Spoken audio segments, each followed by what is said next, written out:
A lot of people say na the work of a student is to study. However, we're not just students. We are also children to our parents.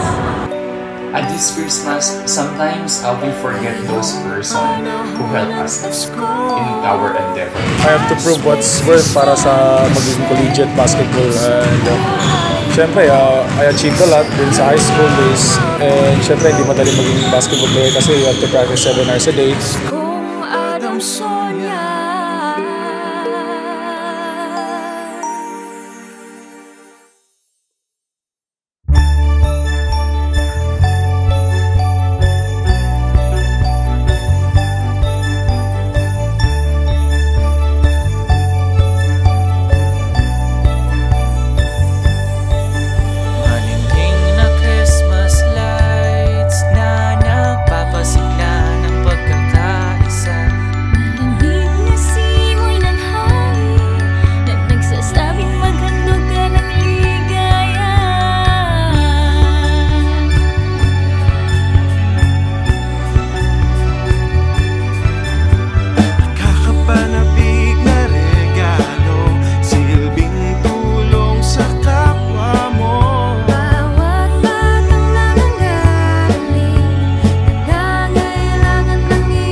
Sila pagka pinanonood mo sa court, lalo na pagka dikit yung laban, syempre, yung excitement mo nandun. Tapos, yung, syempre, pagka nanalo sila, since part ka ng school, parang nanalo ka na rin. Ganun.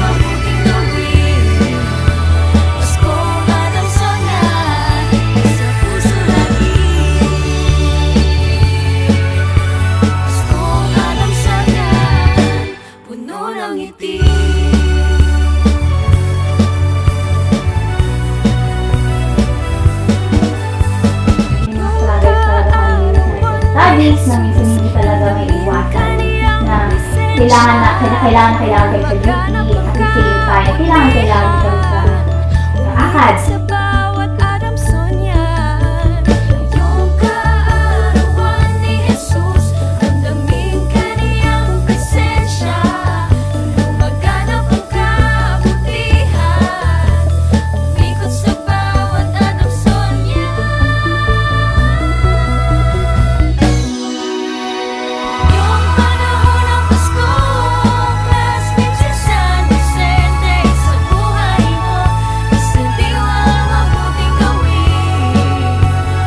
It is this feeling of clarity that hopefully carries us not